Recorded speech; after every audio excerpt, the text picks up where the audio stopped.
5ই আগস্টের পরে যেই কারণে মানুষ জীবন দিয়েছে, রক্ত দিয়েছে, সেই জুলুম অত্যাচার আবারও শুরু হয়ে গেছে।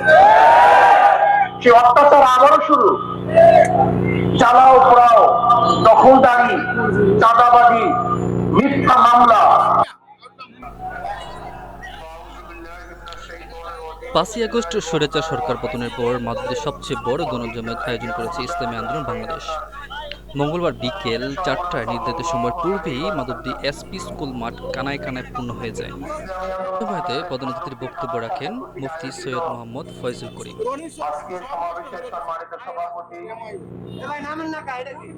এরপর আমরা স্বাধীন হয়েছিলাম। আবারও শেখ হাসিনা সরকার যখন জুলুম, অত্যাচার, অবিচার, খুন, গুম, দুর্নীতি, অপহরণ, বিভিন্ন ধরনের জুলুম অত্যাচার জাতির উপরে চাপিয়ে দেওয়া শুরু করেছে, এদেশে মানুষ আবারও আন্দোলন করেছে, সংগ্রাম করেছে। সেই 5ই আগস্ট আমরা আবারও স্বাধীন হলাম।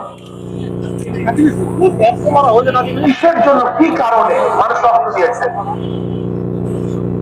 একত্তরে কেন আন্দোলন করেছে?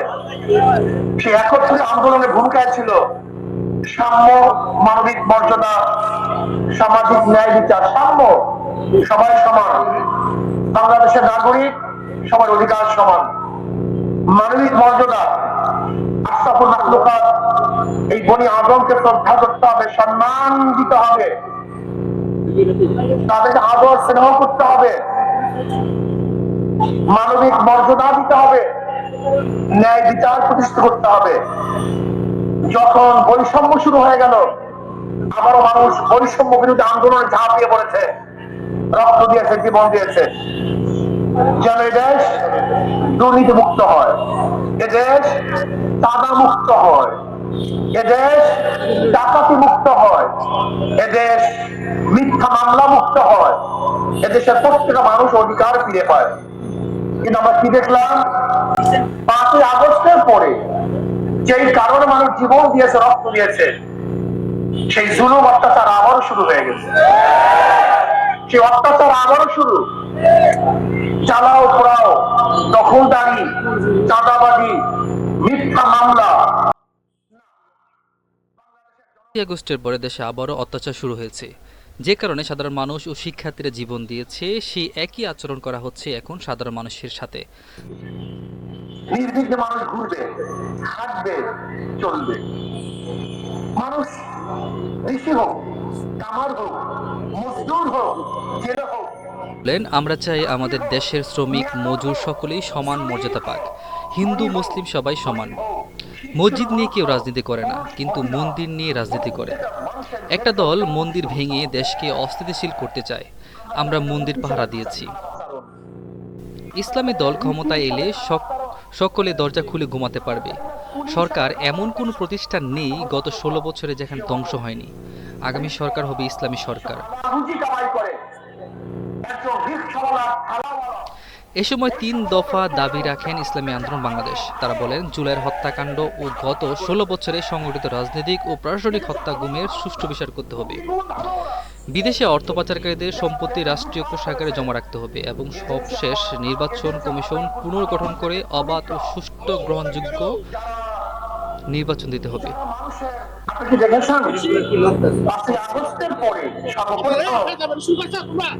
ধর্মীয় প্রতিষ্ঠানগুলিকে হেফাজত করার জন্য ইসলামী আন্দোলনের লোকজন ঝাঁপিয়ে পড়েছিল। ছাত্র আন্দোলনের লোক, যুব আন্দোলনের লোক, মুজাহিদ কমিটির লোক, যে যেখানে ছিল তারা ঝাঁপিয়ে পড়েছিল। প্রশ্ন করতে পারেন, মসজিদ পাহারা দেওয়ার প্রয়োজন হয় না, মন্দির পাহারা দেওয়ার প্রয়োজন হবে কেন? আসলে মসজিদ নিয়ে কেউ রাজনীতি করে না, কিন্তু মন্দির নিয়ে হাজার মানুষ রাজনীতি করে। মনে রাখতে হবে,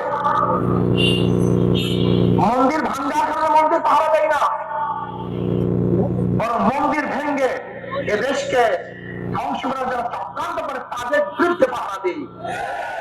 এদেশে কোনো মুসলমান মন্দির ভাঙ্গে না, এদেশে কোনো খাঁটি মুসলমান মন্দিরে আঘাত করে না, কিন্তু যারা প্রতিমা ভেঙ্গে, মন্দির ভেঙ্গে বারবার রাজনীতিক ও স্থিতিশীল পয়দা করতে চেয়েছে, সৃষ্টি করতে চেয়েছে, আমরা তাদেরকে পাহারা দেই যে তোমাদের লোক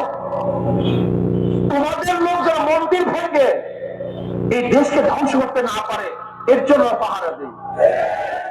আজকে গণঅভ্যুত্থানের পরে সুপ্রিম কোর্টে পুরো প্যানেল পরিবর্তন হবে।